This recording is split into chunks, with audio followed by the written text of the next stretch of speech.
हाँ जी। तो शिविर के दौरान कई लोगों ने मेरे से पूछा था कि धर्म क्या है, तो उत्तर मिल गया। कितने लोगों को मिल गया? चलो लिख डालिए कि अब से पहले धर्म को हम क्या मानते थे और अभी धर्म क्या स्वरूप में समझ में आया, और उससे हमारी जिंदगी में, हमारे वातावरण में, परिवेश में क्या फर्क पड़ेगा। हाँ जी, लिख डालिए। कितने लोगों को धर्म समझ में आया? जिनके हाथ नहीं उठ रहे उनको नहीं आया? आया? आया। चलो लिख के दिखाओ। लिख डालिए, पहले हम धर्म को क्या मानते थे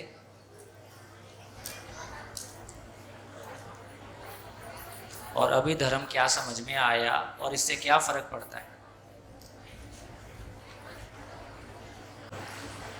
बोलो बोलो, कोई भी बोलो। माइक।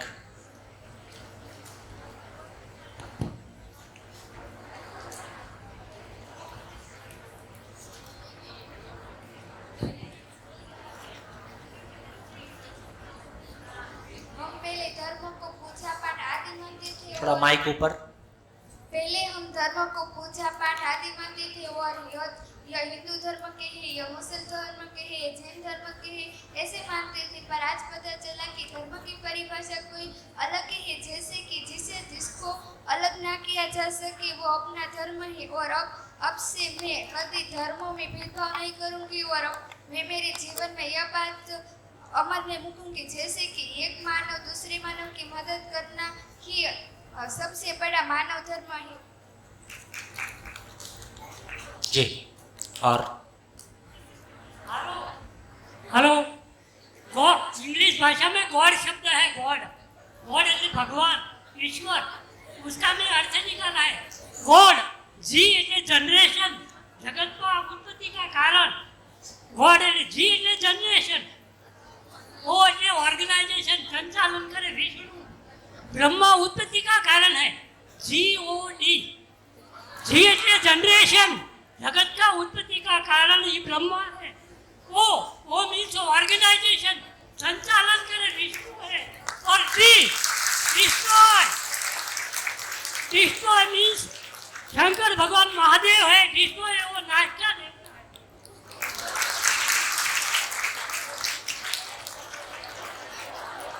हाँ जी। और हाँ बेटा, माइक दो आगे, एक माइक आगे। हाँ आप बोलो। अपने होने के स्वरूप को पहचानना और निरंतर सुखपूर्वक जीना ही धर्म है।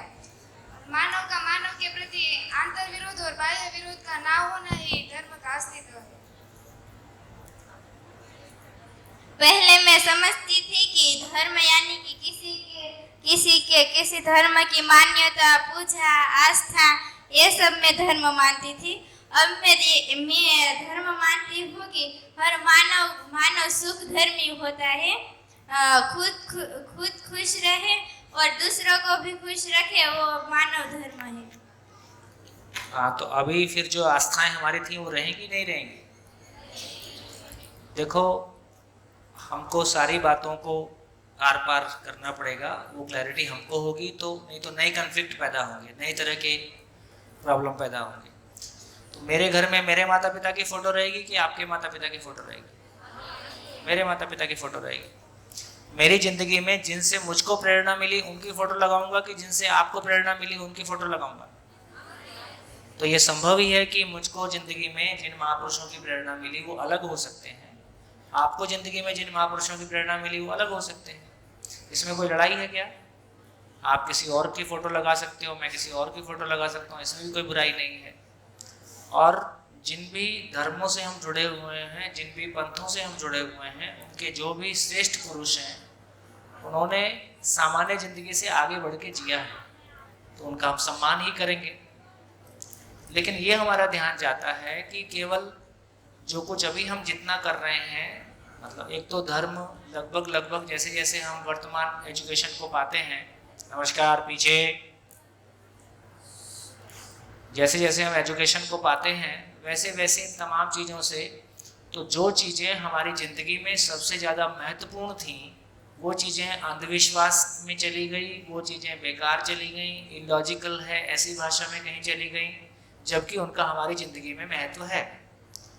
तो सारी चीज़ों को ठीक से समझ के जो हमारी यात्रा है कैसे वो आगे बढ़े, बिना कन्फ्लिक्ट के आगे बढ़े, हमारे भीतर कोई कन्फ्लिक्ट नहीं हो, तो अभी हमारा ध्यान इस बात में चला जाता है कि हाँ, सभी मानव का धर्म तो एक है, लेकिन धर्म तक पहुँचने के रास्ते अलग अलग हो सकते हैं। तो हम किसी एक रास्ते से चल रहे हैं, दूसरा किसी दूसरे रास्ते से चल सकता है, लेकिन फाइनली हमारे भीतर मानवीयता कितनी आई, हमारे भीतर इंसानियत कितनी आई, उस पर डिपेंड करेगा कि हम कितना ठीक चल रहे हैं, नहीं चल रहे। हाँ जी। और मानव का तो सही धर्म उनका सह अस्तित्व है और उसे बदलना असंभव। फिर से बोलो। मानव का सही धर्म तो उनका सह अस्तित्व है, उसे बदलना असंभव है। बहुत बढ़िया, बहुत बढ़िया। जी हाँ नहीं। धर्म जो अब तक मुझको समझ आता था कि धर्म की विभिन्नताएं तो मानव ने बनाई है, इसलिए मानव जो चाहे वो धर्म परिवर्तन कर सकता है। और अब पता चला कि धर्म तो प्रकृति से जुड़ा है। धर्म जो मानव के साथ साथ पदार्थ, प्राण, पशु में भी होता है, जिनकी तो मैंने कल्पना भी नहीं की थी। और यह भी समझ आया कि मैं यानी कि मानव की यानी कि अवस्था का मूल धर्म जिनका परिवर्तन असंभव है। गुड, बहुत बढ़िया। हाँ जी। मेरे को एक प्रश्न है। आओ। ये धर्म में आपने पहले बोले से शुरू में कि ऊपर वाले के संबंध अच्छे है मेरा। हाँ। तो ये ऊपर वाला ये भगवान ईश्वर, तो इसमें आपने जो समझा इसमें ईश्वर का भगवान कुछ आया नहीं, तो ये ईश्वर है कि नहीं है? कल चर्चा करेंगे, कल ईश्वर से मिलेंगे। हाँ जी, और कुछ? हाँ बेटा। पहले मैं मानती थी कि धर्म यानी कि हिंदू, मुस्लिम, सिख, ईसाई आदि जो है वो धर्म है, पर अब आपने जब कहा तब मुझे पता चला कि जिससे हम मेरा होना, मेरा अस्तित्व होना और सुखपूर्वक रहना वो मेरा धर्म है। तो यदि और ठीक देखना चाहें तो ऐसे भारतीय संविधान में उसको धर्म नहीं लिखा गया है, पंथ लिखा गया है। भारत एक पंथ निरपेक्ष राष्ट्र है और पंथ का मतलब पथ होता है, पथ मतलब रास्ता। तो जो कुछ भी अभी जिसको हम धर्म कह रहे हैं बेसिकली वो पथ है, पंथ है। धर्म तो एक है, तो पंथ अनेक हो सकते हैं लेकिन धर्म तो एक है, वो तो बदला नहीं जा सकता। इस रूप में हम देख सकते हैं जहाँ सभी पंथों का सम्मान करते हुए, उनकी जो भी आस्थाएं हैं उनका सम्मान करते हुए, हम फाइनली सभी पंथों का, सभी जिनको हम धर्म बोलते हैं, सबका सार तो इतना ही है कि इंसानियत कितनी आई, मानवीयता कितनी आई। और उसका कोई मापदंड हो सकता है सार्वभौम मानवीय आचरण, मानवता का मापदंड कुछ निकल के आया है, वो समय आने से देखेंगे। तो हम सब अपने आप को नाप सकते हैं कि मैं कितना मानव हुआ और कितना अविशेष है। तो इस यात्रा को भी अच्छे से कर सकते हैं। बढ़िया, और कुछ कहना चाहते हैं? तो इतनी बात समझ में आ गई तो समाज में कुछ फर्क पड़ेगा, नहीं पड़ेगा? क्या पड़ेगा? क्या पड़ेगा? पीछे माइक तो। कौन सी क्लास में हो? अपना परिचय दो। 12वीं कक्षा में, जांबूसाखा में। 12वीं कक्षा। हाँ, यहाँ तो क्या होता है? कॉमर्स। बोलो। समाज में ये फर्क पड़ेगा कि धर्म यानी कि सिख, ईसाई, मुस्लिम ये सब मानव ने बना है। जहाँ प्रकृति का नियम यानी कि प्रकृति का धर्म तो यही है कि सब सुखी से, निरंतर सुखी से रहे, और यही प्रकृति का नियम है जिसको हम बदल नहीं सकते। तो मानव सब ये समझ ले कि ये प्रकृति का नियम है, उसी पर हमको चलना है। तो ये धर्म मुस्लिम, सिख, ईसाई यानी का इसी का कोई मतलब नहीं है। ऐसा कहने से विरोध आएगा। तो जो भी धाराएं हैं उनका एक दूसरे के साथ विरोध नहीं रहेगा। फाइनली तो जैसे अपने एग्जाम्पल लिया कि सारे बोर्ड के बच्चे यदि मेडिकल में जाना चाहते हैं तो उनको नीट देना होता है, तो वो एग्ज़ाम क्वालिफाई करो, जो क्वालिफाई करेगा वो पहुंचेगा। इसका मतलब ये हुआ कि नीट में डॉक्टर बनने के लिए हमने एक एग्ज़ाम रखा कि उसकी योग्यता ऐसी है। वैसे ही अपने में कितना मानव हुआ इसका भी कोई नापने का मापदंड हो सकता है। अब मैं जैन विधि से आया कि बौद्ध, जैन हो, बौद्ध हो, सिख हो, ईसाई हो, मुस्लिम हो, सभी परिवार अपने आप में शिकायत मुक्त, अभाव मुक्त होना चाहते हैं कि नहीं चाहते? चाहते ही हैं। सभी अपने परिवार में जीना चाहते ही हैं, अपने बच्चों के साथ और अपने समाज में भयमुक्त होना चाहते ही हैं। हम किसी भी धर्म से जुड़े हों, है ना, समाज भय के साथ है ऐसा तो हम नहीं चाहेंगे। तो मानव में भाव और विचार की स्थिरता आ जाए, उससे वो स्वयं में सुखी हो, परिवार शिकायत मुक्त, अभाव मुक्त हो जाए, समाज भय से मुक्त हो जाए, प्रकृति में संतुलन हो जाए। ये कोई भी धर्म का व्यक्ति, कोई भी विश्व का किसी भी कोने में रहने वाला व्यक्ति इसको मना नहीं कर सकता है कि ऐसा ना हो। ऐसा हो जाए और कितना हुआ नहीं हुआ ये हम अपने में क्रॉस चेक कर ही सकते हैं। तो इसमें सभी धर्मों का सम्मान करते हुए, किसी का विरोध किए बिना, किसी आस्थाओं को चोट पहुंचाए बिना हम अपने में जांच के देख सकते हैं। और यदि जैसे 300 साल पहले सिख धर्म नहीं था, वे सिख धर्म को शुरू हुए 300 साल हुए, ऐसे ही किसी और धर्म को शुरू किए मान लो 2000 साल हुए, किसी और को, जब मानव गुफा में था तो वो हिंदू था कि मुस्लिम था? मानव ही था। जब मानव गुफा में था तब तो ना हिंदू होगा ना मुस्लिम होगा, मानव ही था। तो इसका मतलब है हिंदू, मुस्लिम, सिख, ईसाई, जैन, बौद्ध, जितने भी ये तरीके आए, मानव जहाँ खड़ा था उससे आगे कुछ लोगों ने सोचा।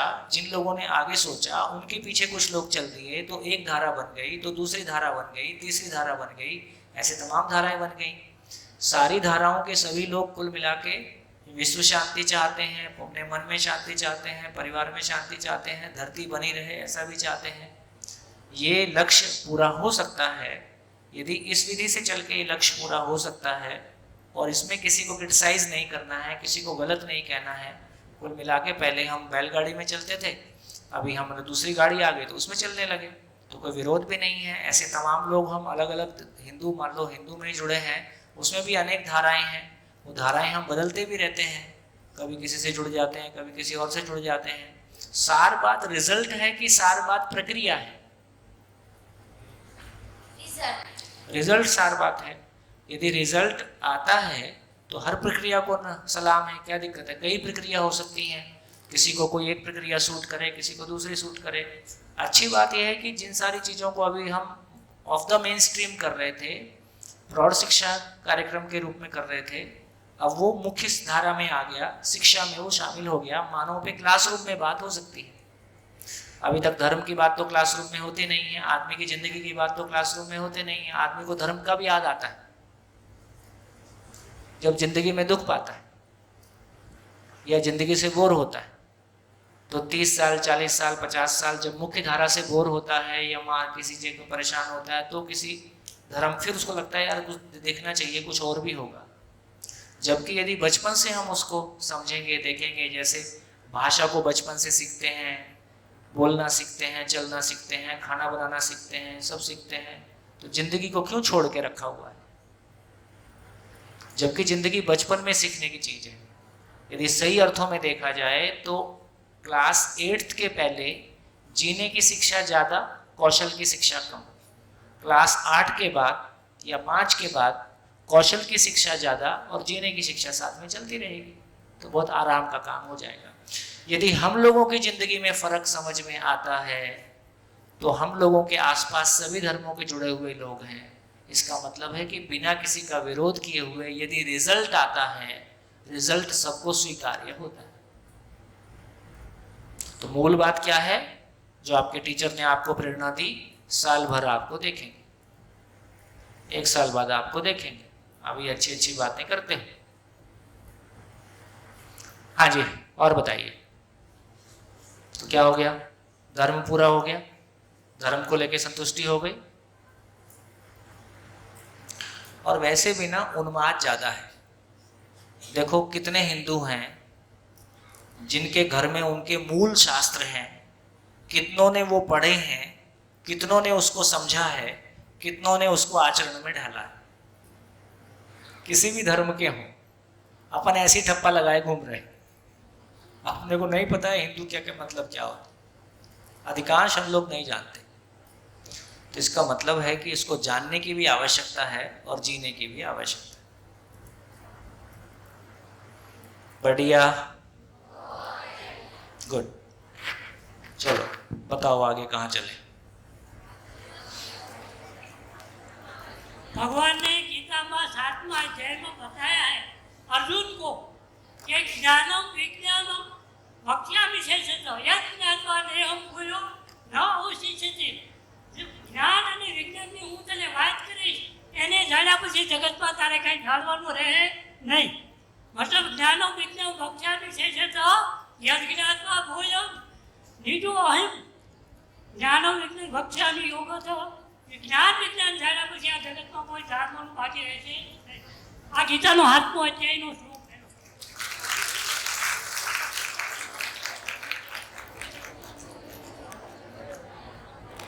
हाँ जी, चलिए।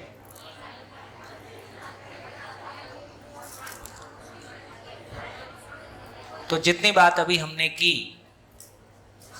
फिर से याद दिला दूं। आज हमने मानव की परिभाषा पे चर्चा किया।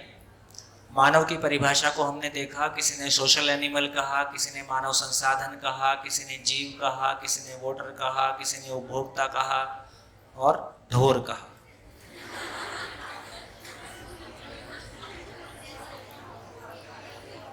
बहुत गाली दिया आदमी, बहुत गाली दिया। तो मानव को हमने देखा, उसकी परिभाषा को हमने समझा। परिभाषा को समझ के हमने ये पाया कि मानव के मूल रूप में शरीर की आवश्यकता के लिए वो मनाकार को साकार करता है और जीवन तृप्ति के लिए वो न्याय धर्म सत्य पूर्वक जीता है। जीवन तृप्ति हुई है, इसका प्रमाण है कि वो मानव के साथ में जी पाएगा, है ना। वो अपने होने के स्वरूप को पहचान पाएगा, है ना। कभी ऐसा सोचा है कि मानव में, ये सभी मानव सुखी होना क्यों चाहते हैं? बताओ, इसका आंसर कौन देगा? ये सभी मानव में सुख की कामना कहां से आई?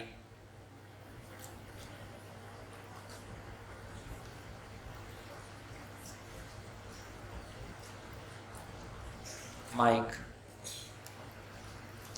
सभी धरती के सभी मानव में, किसी भी धर्म जाति उम्र का हो, सभी मानव में सुख की कामना एक समान कैसे आई?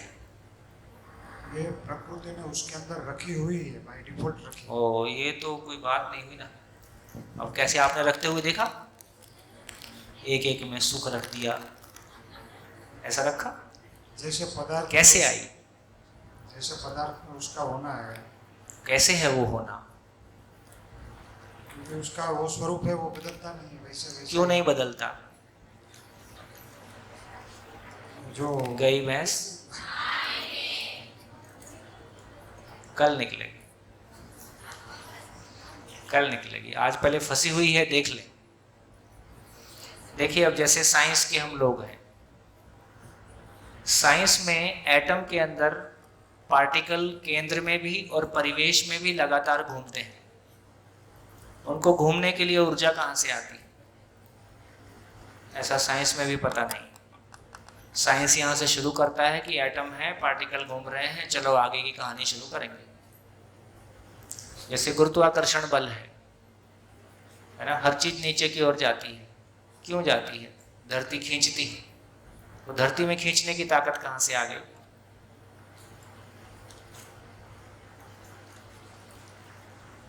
तो भैंस पानी में ही है, ऐसा हम ध्यान, क्योंकि हम एग्जाम के लिए पढ़ते हैं, समझने के लिए नहीं पढ़ते हैं, इसलिए मौलिक रूप से हम नहीं सोचते हैं, है ना। फंडामेंटल जो क्वेश्चन है उन पे हम नहीं सोचते हैं और कुल मिला के मार्क्स आ जाए, गाड़ी चल जाती। तो कुछ आज हमने जितनी चर्चा की उसमें हमको एक क्लैरिटी ये बनी कि मानव सही अर्थों में, है ना, जो कह रहे थे वो गलत नहीं है। ऐसे अपने संस्कृत की पुरानी किताबों में श्लोक भी था, ज्ञान के बिना मानव पशु के समान है। सुना है कि नहीं? एक श्लोक था, श्लोक तो मेरे याद नहीं है, छोटी किताबों में, संस्कृत की किताब में कुछ श्लोक रहा करता था। तो ऐसी बहुत सारी बातें पहले की गई हैं। इसका मतलब है कि जिंदा रहने के धरातल पर जो मानव की चेतना है उसको पशु चेतना कहा है, जीव चेतना कहा है, एनिमल कॉन्शियसनेस कहा है। और जब मानव ज्ञान पूर्वक जीता है, ज्ञान पूर्वक का मतलब है क्यों जीना और कैसे जीना का उसको पता है, उसकी तृप्ति उसके पास है, ऐसा जब मानव जीता है तो उसको मानव चेतना कहा है ना। इसलिए शिक्षा का मूल उद्देश्य जीव चेतना से मानव चेतना में गुणात्मक परिवर्तन है। ये शिक्षा का मूल उद्देश्य है ना। हम दीवारों पे लिखते भी हैं, विवेकानंद जी का कोट लिखते हैं, मानव में निहित क्षमताओं का उद्घाटन शिक्षा है। ऐसे बहुत सारे शिक्षा या सा विमुक्त है, विद्या सा विमुक्त है, मुक्त करती है कि बंधन में डालती है? जॉब के बंधन में डालती है, नया बंधन, जॉब बंधन। इसका मतलब है वर्तमान शिक्षा मुक्त नहीं करती है और बंधन में डालती है, क्योंकि वो विद्या नहीं है, क्योंकि उसमें समझने का काम नहीं है, कौशल का काम है। पेट भरने का जुगाड़ हो गया, पेट भरने का जुगाड़ हो गया, मन भरने का जुगाड़ शेष है। बढ़िया हो गया, तो कुछ बुरा नहीं है। पेट भरने का जुगाड़ हो गया, उसकी भी जरूरत है, तो पेट भरने का जुगाड़ हो गया, उसकी भी जरूरत है। लेकिन मन भरने का जुगाड़ हो जाए, क्योंकि उसके बिना हमारी तृप्ति नहीं है। पेट क्यों भरना है? ताकि मन भर सके, क्योंकि शरीर साधन है। तो इस बात को लेके तो हमको न्याय समझ में आया। तो मानव का सबसे पहला एक्सप्रेशन ये है कि उसको मानव के साथ जीने में, दूसरे मानव के साथ मानव परिवार के रूप में, समाज के रूप में जीना ही चाहता है। फिर मूल में और गहरा जाता है तो अपने होने को पहचानता है, और गहरा जाता है तो ये सब कुछ कैसे है इसको पहचानता है। तो 3 स्टेप हो गए। पहला स्टेप, मानव में ज्ञान की शुरुआत होगी तो पहला उपलब्धि क्या होगा? मानव में ज्ञान की शुरुआत होगी तो पहली उपलब्धि ये होगी कि उसको मानव के साथ जीने में आराम आ जाए। अभी जो हम अपनों से जूझ रहे हैं, अपनों से दुख पाया, फिर ये अपनों से दुख पाया और दुख देने का काम कम होने लगता है, हमारा परिवार में जीना आराम में आता है, तो हमको भरोसा होता है कि हाँ, ज्ञान नाम की चीज़, समझ नाम की चीज़ कुछ काम करती है, ये हमको भरोसा होता है। और गहरे जाते हैं तो मानव, एक मानव के रूप में अपने होने का स्वरूप, जीवन और शरीर अलग अलग है, इसको मैं पहचानता हूँ। और जीवन का धर्म और शरीर का धर्म दोनों को पहचानता हूँ, तो अपने में मैं और आराम में आ जाता हूँ और मेरा आचरण सहज हो जाता है। जैसे सांस लेते हैं, अपन कहाँ ध्यान रखते हैं कि सांस लेना है, सांस चलती रहती है। वैसे ही बिना ध्यान दिए सही भाव और विचार बना रहता है, हल्का हल्का लगता है, कोई दबाव नहीं, कोई प्रभाव नहीं, खुशी अपनी बनी हुई है, हमेशा बनी हुई है। ये धर्म पहचानने की वजह से हो गया। फिर ये भी ध्यान में आता है कि ये धर्म ऐसा ही क्यों बन गया है, कहाँ से आ गया ये पूरी सृष्टि कैसे बन गई, ये पूरी कायनात कहाँ से आ गई। तो उसको बोला सत्य, उस पर चर्चा करेंगे। तो आज मैं थोड़ा सा कैनवस शुरू कर देता हूँ और कल उस चर्चा को आगे बढ़ाएंगे। हाँ जी, बोलो। सर, मेरा एक प्रश्न है कि प्रकृति में जो है वो सब मानव की आवश्यकता के लिए बनाया है, प्रकृति ने मानव की आवश्यकता के लिए बनाया है, तो प्रकृति को कैसे पता था कि यहाँ मानव ही आने वाला है? यही तो बात है, यही तो बात है। तो इन सारे प्रश्नों का उत्तर सत्य में जाके मिलता है ना। कैसे कैसे पता चलता है ना। पशु पक्षी पेड़ पौधे खाएंगे, कैसे पता चला हो? जब सारी चीज़ों को सोचते हैं तो पूरी सृष्टि की बनावट जैसी है, ये पूर्ण है, ये इतनी सुंदर है, ये इतनी व्यवस्थित है, ये कैसे है? फिर सत्य को समझेंगे तो सब कुछ खुलेगा। तो चलिए मैं कैनवस शुरू आज मैं थोड़ा सा शुरुआत कर देता हूँ, फिर कल और बात करेंगे।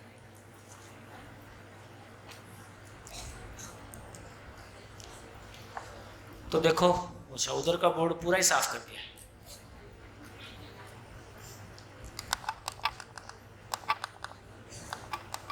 देखिए हमने चर्चा किया था कि मूल प्रश्न 2 है।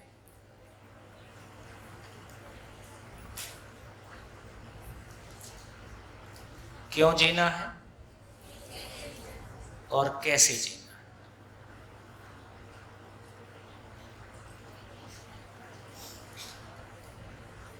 इसके लिए क्या समझना है, तो इसके लिए इतना ही समझना है कि संसार क्या है,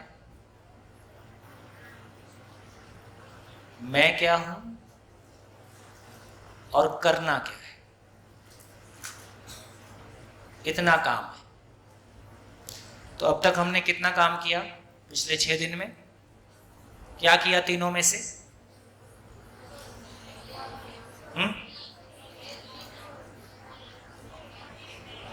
मैं पे किया। तो हमने मानव पे बात की, तो ये काम हमने पिछले 6 दिन में किया। मानव को समझने की कोशिश की, मानव में मैं को पहचानने की थोड़ी कोशिश की। अब हम शुरू करते हैं कि ये संसार क्या है।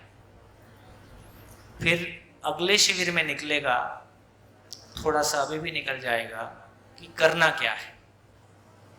शादी करना है कि नहीं करना है, ये आगे निकलेगा। पहले बात पूरी हो जाए तब निकलेगा। चलो, तो संसार का मतलब अस्तित्व, पूरा अस्तित्व में व्यवस्था। क्रम समझ में आ गया? क्रम समझ में आ गया? जब हम बोल रहे हैं संसार, तो संसार में मैं भी हूं, लेकिन संसार से शुरू करें कि मुझसे शुरू करें? मुझसे शुरू करें, क्योंकि समझने वाला मैं हूं, समझ के जीने वाला मैं हूं, नहीं समझ में आने से झेलने वाला मैं हूं। इसलिए हमने मानव से शुरू किया। मानव से शुरू करके हम मैं तक पहुंच गए कि शरीर और मैं 2 अलग अलग चीजें हैं। मैं शरीर को चलाता हूं, मैं सुखी होना चाहता हूं, उसके लिए हमने कुछ चर्चा की। तो हमने न्याय को समझा, थोड़ा सा धर्म को समझा। अब आगे और चलते हैं। तो देखिए अस्थि का मतलब है, और त्व का मतलब जो भी कुछ है वो अपने आचरण सहित है।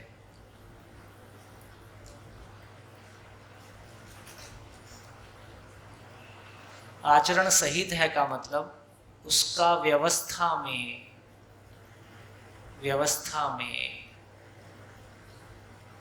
भागीदारी है। जो भी कुछ है वो ऐसा है। गुड, देखा मेरे लिखने पे आपका कंट्रोल है। कल बच्चे मेरे से पूछ रहे थे, सर आप दिन भर बोलते रहते हो, वो दिन भर खड़े रहते हैं।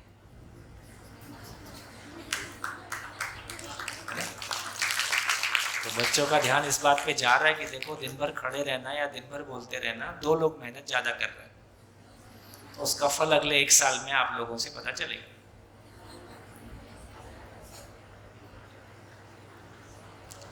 तो इसका मतलब है कि क्या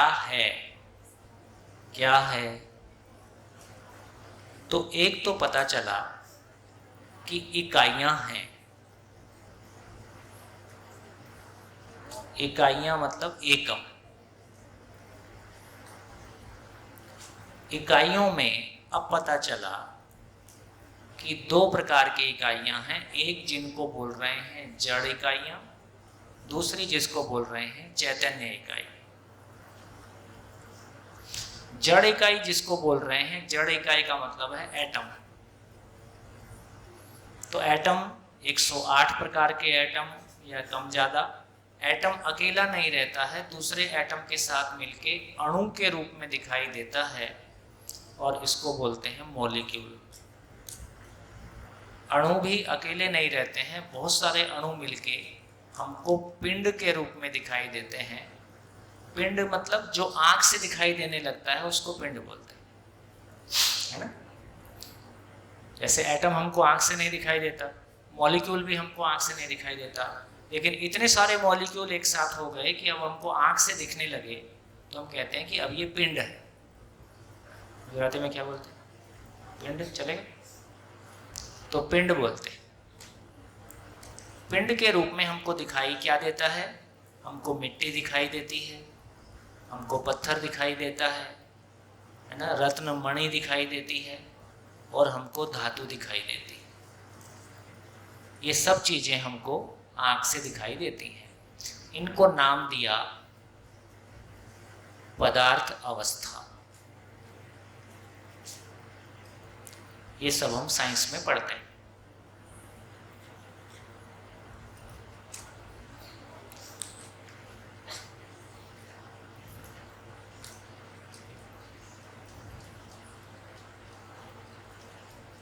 ठीक हो गया?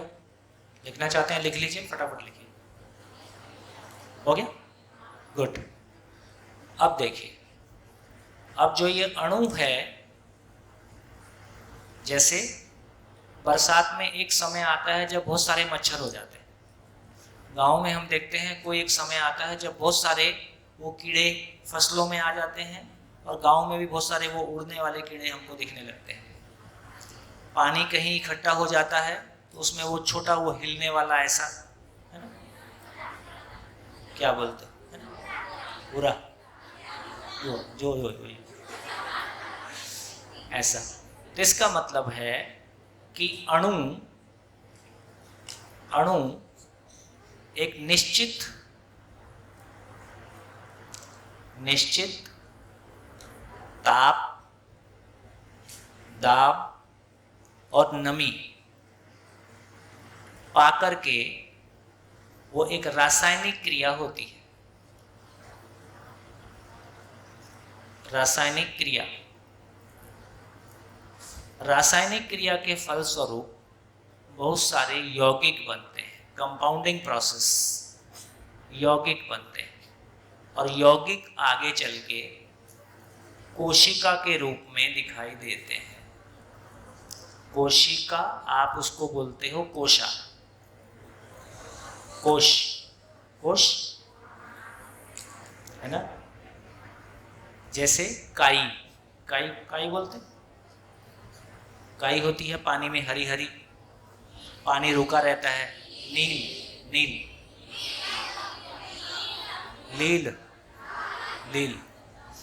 है ना, तो वो हरा हरा दिखता है, तो वो पहला सेल फॉर्मेशन है। तो उस तरह से हमको बहुत पूरा वनस्पति संसार सब कोश से बनी हुई रचनाएं दिखाई देती हैं।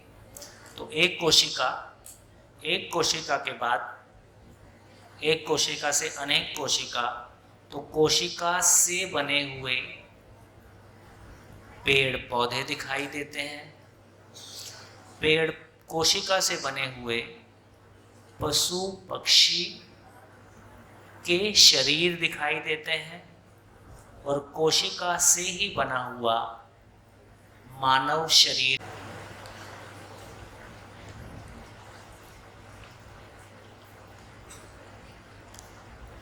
ठीक हो गया?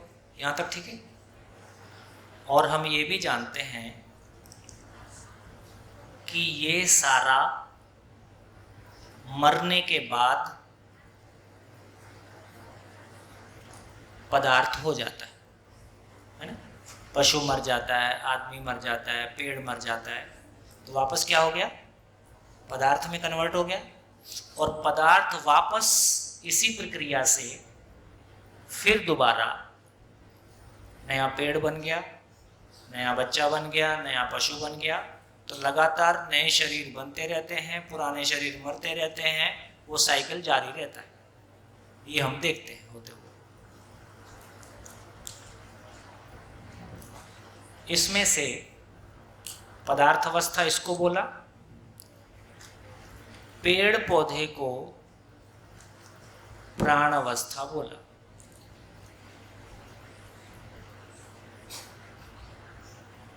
पेड़ पौधे को प्राण अवस्था बोला, और ये चैतन्य इकाई जिसको हमने जीवन के रूप में पहचाना, जिसमें अक्षय बल शक्ति है, सोचने विचारने की असीम शक्ति है ना। ये जीवन जब पशु शरीर को चलाता है तो इसको जीव अवस्था बोलते हैं, और जब यही जीवन अपने इवॉल्व्ड स्थिति में, अपने आगे विकास क्रम में मानव शरीर चलाता है तो इसको ज्ञान अवस्था बोलते हैं।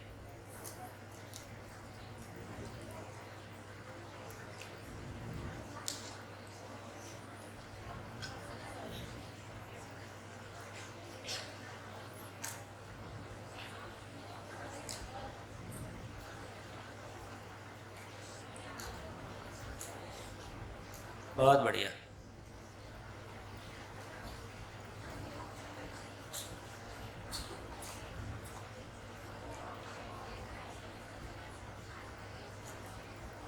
ठीक हो गया।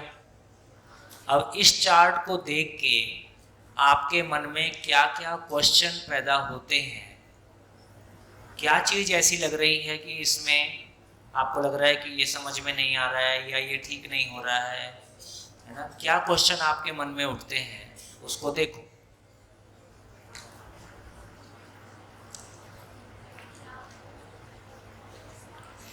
तो क्या हो गया, तो एक तो ये समझ में आ गया कि हमने 4 अवस्थाओं के रूप में सृष्टि को पहचाना। पदार्थ अवस्था नंबर 1, प्राण अवस्था, कोष से बनी हुई रचनाएं, जीवन और शरीर पशु पक्षी शरीर के रूप में जीव अवस्था 3, और ज्ञान अवस्था 4।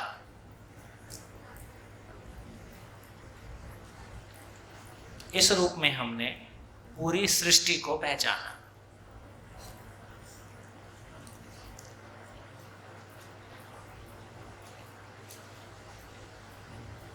हाँ जी, माइक। इस चार्ट को देख के आपके मन में किस तरह के क्वेश्चन बनते हैं उसको देखिए। हाँ,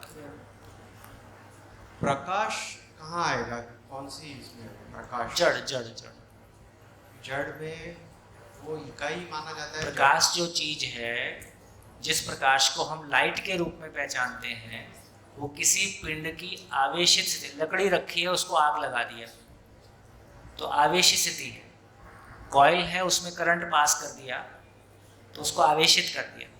तो पदार्थ की आवेशित स्थिति को हम प्रकाश के रूप में पहचानते हैं। सूरज है, जलता हुआ पिंड है।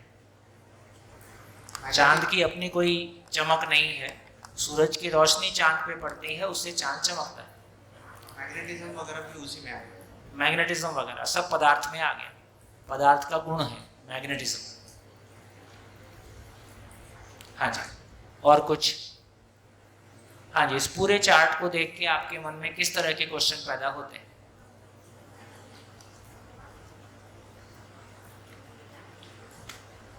हाँ, ये चार्ट को बड़ा कर दो, थोड़ा सा और ऊपर कर दो। हाँ, ऐसा बड़ा, हाँ, उधर की तरफ। गुड, बहुत बढ़िया। पेड़ पौधे में जीव नहीं होता है। पेड़ पौधे में जीव नहीं होता है क्या? पेड़ पौधों में जीवन नहीं होता है क्या? एक क्वेश्चन और बोलिए। और पशु पक्षी और मानव शरीर का, उसमें दोनों में जीव है। दोनों में जीवन है, तो उसका अभिव्यक्ति में फर्क क्यों? आवाज आपकी साफ नहीं है थोड़ा। दोनों में जीवन है तो उसकी अभिव्यक्ति में फर्क क्यों? फर्क क्यों? दूसरा क्वेश्चन। हाँ, ये क्वेश्चन लिखो। कोई भी एक जन क्वेश्चन लिखो। जितने क्वेश्चन हैं सब लिख डालते हैं, फिर सबका उत्तर करेंगे। 2 क्वेश्चन आए, लिख डालिए। हाँ जी, और बोलिए। हाँ जी, बोलो। सर, अभी हमने 108 मॉलिक्यूल को पहचाना है। 108 मॉलिक्यूल क्यों बोलते हो? एटम। यस सर, एटम को पहचाना। महाराष्ट्र से आते हो तो फिर मॉलिक्यूल सुन लो। नहीं, एटम को पहचाना है तो चैतन्य के हिसाब में ऐसा कुछ होता है उसका मतलब स्टेप वाइज, या तो उसका इतना मतलब? चैतन्य एक ही प्रकार का एकम है। हाँ। चैतन्य एक ही प्रकार का है। जैसे ये 108 प्रकार के हैं, हाँ हाँ। वो एक ही प्रकार का। अच्छा, और सर दूसरा क्वेश्चन ये था कि जब मैं अपने आप में अपने ध्यान को देख सकता हूँ, अपने भाव को देख सकता हूँ, अपने विचार को देख सकता हूँ, मतलब मैं अपने आप में मतलब अपने आप को भी देख सकता हूँ, तो वो मैं उसमें तो देखने वाला कौन है? देखने वाला कौन है? उसमें पार्ट है, मतलब उसका भी कोई संचालक है क्या? हाँ, करेंगे। अच्छा। शरीर का संचालक मन है, हाँ। मन का संचालक वृत्ति है, वृत्ति का संचालक चित्त है, चित्त का संचालक बुद्धि है, बुद्धि का संचालक आत्मा है, आत्मा परमात्मा में है। वक्त आने से इसको चर्चा करेंगे। हाँ जी, और बोलिए, और कोई क्वेश्चन? हाँ, गुड।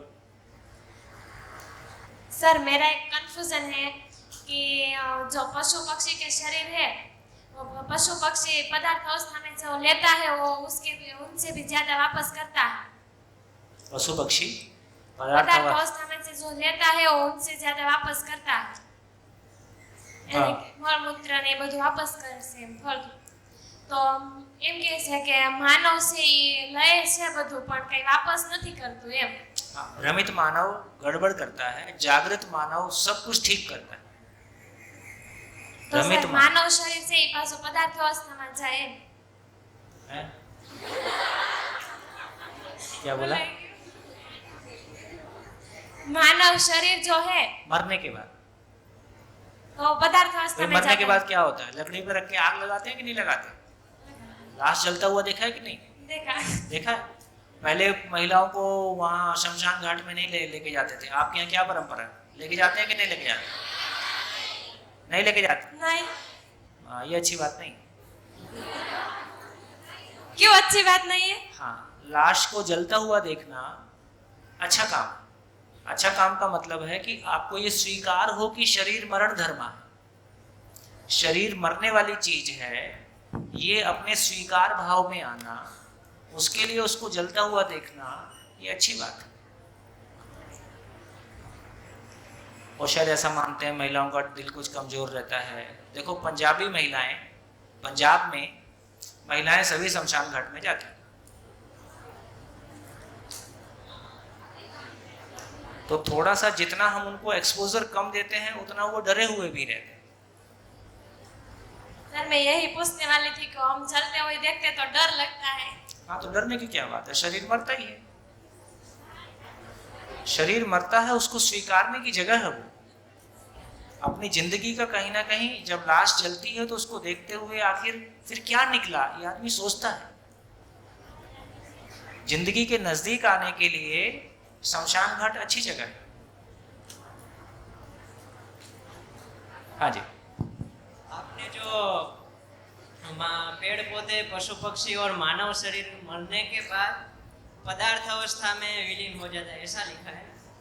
हाँ। तो और उसके साथ साथ ये भी आपने दर्शाया कि वो कोश अवस्था, कोश में भी उसका हो जाता है, तो वो कैसे? समझा नहीं मैं। मानव शरीर ये सब मरने के बाद पदार्थ अवस्था में विलीन हो जाता है ना। हाँ, पेड़ पौधे भी, पशु पक्षी का शरीर, जीवन नहीं।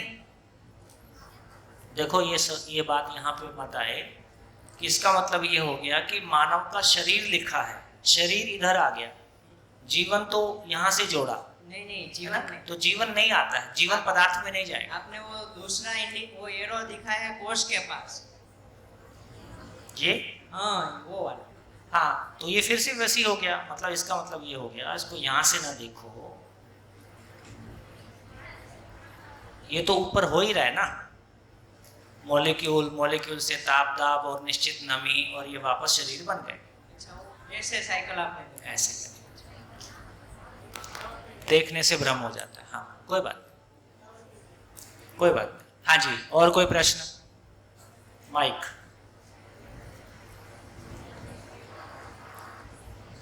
किसी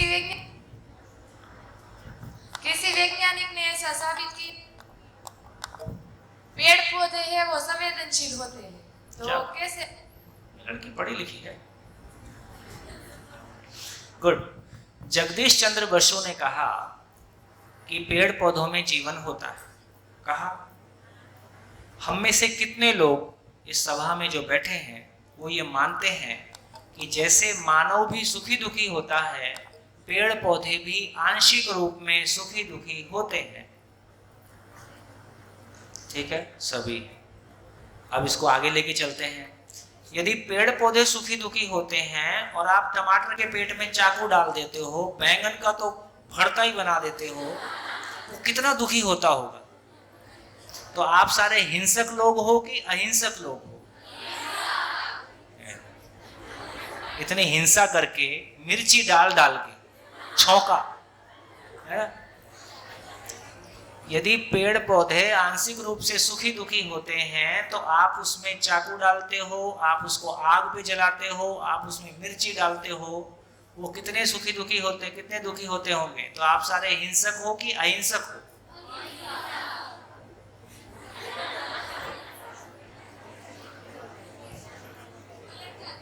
हाँ, इसका मतलब है ऐसी हिंसा करने वाले लोग, ये हिंसा करना पाप हुआ कि नहीं हुआ, है ना? तो इसलिए कल से खाना खाना बंद। देखो आप टिक नहीं रहे हो अपनी बात पे। आप कह रहे हो कि पेड़ पौधे भी सुखी दुखी होते हैं। यदि पेड़ पौधे सुखी दुखी होते हैं तो उसको चाकू से काटना, उसको आग में जलाना, उसमें मिर्ची डालना, ये सब से वो सुखी दुखी होते होंगे कि नहीं? दुखी होते होंगे कि नहीं? नहीं होते हैं। क्यों नहीं होते? क्यों नहीं होते हैं? है? समझ नहीं है तो फिर वो सुखी दुखी नहीं होते। या तो ये बोलो कि वो सुखी दुखी नहीं होते। यदि वो सुखी दुखी होते हैं तो आप उनको बेहद दुखी करते हो। कितने लोग इस बात से सहमत हैं कि हाँ हम उनको दुखी करते हैं? अरे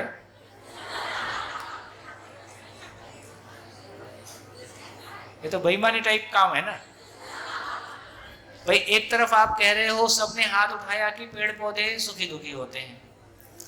यदि होते हैं तो आप उनको आप दुखी करते हो, खा लेते हो, है ना, आग में जलाते हो, चाकू से काट देते हो, मिक्सी में डाला, एक एक कोशिका कैसे कटती होगी, और फिर खोल के देखा ठीक से अभी कटी कि नहीं कटी, फिर डब्बा।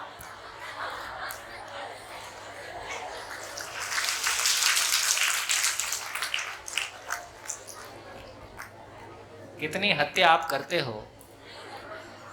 कोशिकाओं की। ये पाप हुआ कि नहीं हुआ? सर और दूसरा क्वेश्चन है? एक क्वेश्चन में इतना बवाल हुआ है। प्रकृति को ऐसा कैसे लगा कि मानव को 2 ही आंखें की जरूरत होगी, एक क्यों नहीं बनाई, 2 ही क्यों बनाई? 3 क्यों नहीं बनाई? हाथी 2 ही बनाए, 3 एक नहीं 2 बनाए। आगे रहती, एक पीछे रहती, तो बैक साइड में देखना नहीं पड़ता, पीछे का भी दिखता। तो ऐसा क्यों नहीं बनाया? 2 ही आंखें क्यों बनाई, 2 ही पैर, 2 ही 6 फुट का क्यों बनाया, 12 फुट का क्यों नहीं बनाया? टांग भी 4 होती तो अच्छा रहता।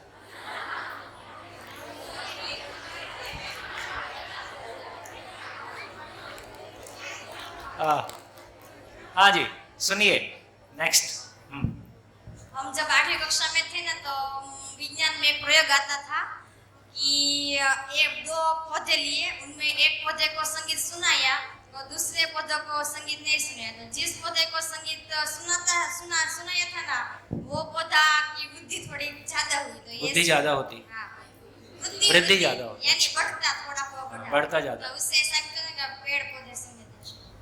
हाँ, तो इसका मतलब है कि उसको सुख दुख होता है कि नहीं होता है? नहीं होता।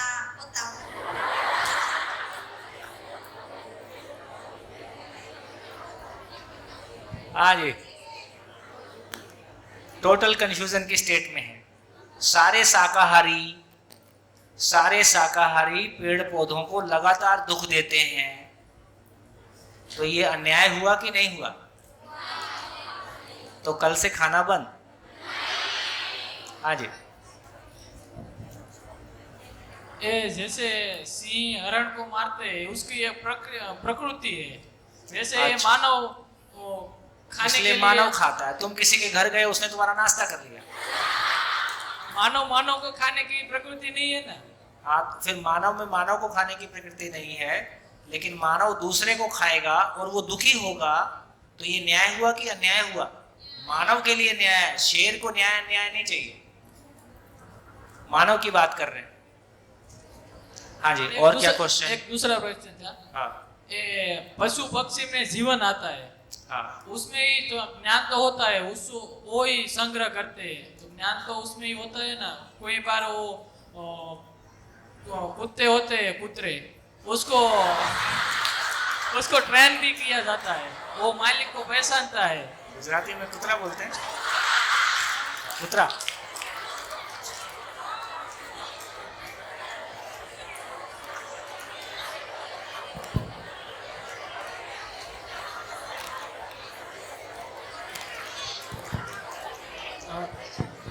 आपने हाँ जी, कुत्ते में ज्ञान होता है और जब भी मानव गलती करते हैं तो उसको कुत्ता बोलते हैं। पेड़ पौधे में जीवन नहीं होता। पेड़ पौधे में जीवन नहीं होता, और जगदीश चंद्र बसु ने कहा था कि पेड़ पौधे में जीवन होता है। तो आपकी माने कि जगदीश चंद्र बसु की माने? प्राण होता है, जीवन नहीं होता है? प्राण होता है, जीवन नहीं होता। उसने जीवन शब्द का उपयोग किया है। कितने लोगों ने पढ़ा है? जीवन शब्द का उपयोग किया है ना? दो चार। आपने बताया कि ये जो मानव शरीर या पशु पक्षी का शरीर वो मरता है, जीवन तो वही है, बराबर? तो वो जब शरीर मरता है तो वो जीवन फिर से वो कोई दूसरा शरीर या कुछ ढूंढता है ना। हाँ, जीवन कहाँ जाता है? हाँ, तो अभी ये जो बाद में वो दूसरा शरीर ढूंढता है, तो वो कैसे होता है कि जो पशु का जीवन था वो पशु का ही शरीर ढूंढेगा और मानव का जीवन मानव के शरीर में ही है। यानी बहुत सारे लोगों को जीते हुए देख के कैसा लगता है? ऐसा नहीं लगता है कि अभी जल्दी उधर से आए? नहीं, ऐसा उसमें तो पशु का शरीर, जीवन तो जीवन है, वो पशु शरीर भी चला सकता है, मानव शरीर भी चला सकता है। तो जैसी उसकी स्थिति है वैसा चलाता है। हाँ जी। नमस्कार सर। नमस्कार सर, ये जो जड़ वस्तु है और जीव है, जैसे आपने पहले भी बताया था कि कोई जड़ वस्तु में जब जीव आता है, चैतन्य आता है, तब तो उसमें प्राण या जीव जो भी आता है, तो ये उस दोनों को डिफरेंशियल कैसे करें कि जड़ कुछ चीज है, जैसे जड़ फिजिकल होता है, हम देख सकते हैं, अनुभव कर सकते हैं, तो ये क्या है, जीव क्या है, वो मुझे समझना है, प्राण क्या है। बहुत बढ़िया। तो क्वेश्चन है प्राण क्या है? कौन लिख रहा है क्वेश्चन? क्वेश्चन कौन लिख रहा है? आप लिख रहे हैं ना? प्राण क्या है, जीव क्या है, जीवन क्या है और कैसे पहचान? देखिए, साइंस में जो पहचान है वो वर्टिब्रा के आधार पे पहचान है शरीरों की। अभी हमको ये समझ में आया कि बहुत सारे जीवन, बहुत सारे कैसे पहचाने कि किसी शरीर को जीवन चलाता है कि नहीं चलाता है, जीवन किस शरीर को चला सकता है और किस शरीर को नहीं चला सकता, इसको हम कैसे पहचाने? हाँ सर, मेरा एक क्वेश्चन है कि सभी लोग कहते हैं कि शिव जी को 3 आंख होती है। शिव जी को 3 आंख होती है। हाँ। और वो ये भी कहते हैं कि तीसरी आंख खोलते तो पृथ्वी नष्ट हो जाती है। तो ये क्या सही है या गलत? नहीं खोले वही ठीक है। इतनी मेहनत करके नानू भाई ने 57 साल में संस्थान बनाया है।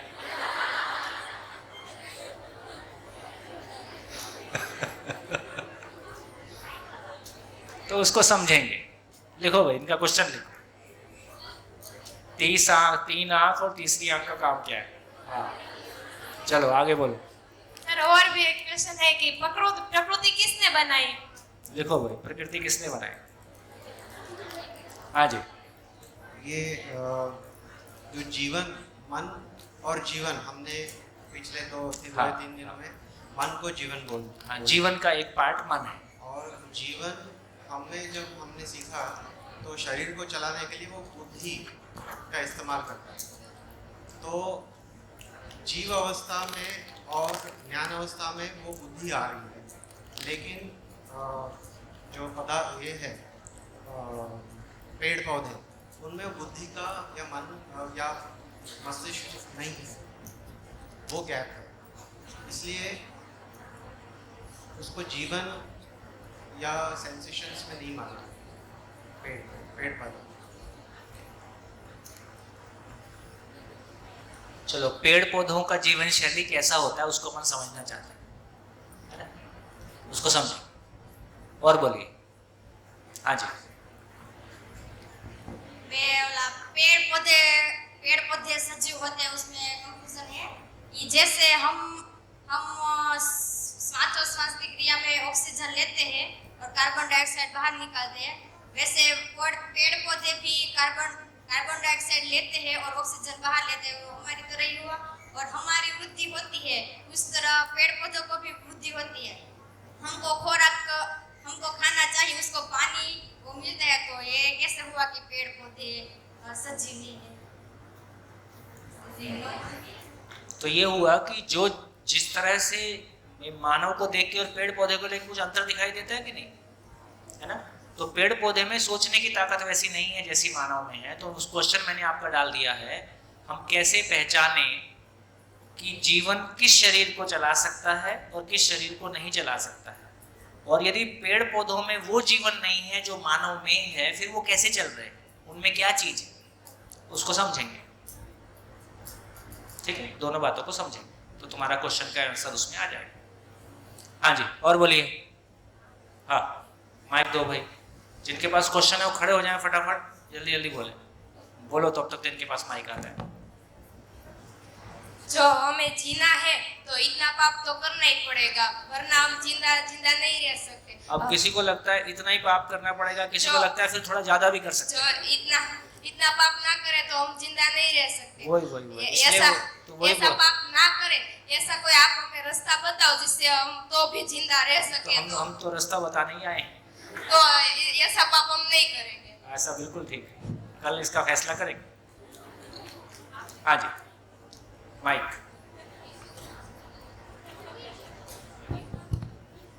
देखिए। आपने होता है होती है नहीं होता है? राक्षस होते हैं, राक्षस होते हैं, भूत होते हैं, भगवान होते हैं। चलो, धन्यवाद, नमस्कार, फिर मिलेंगे।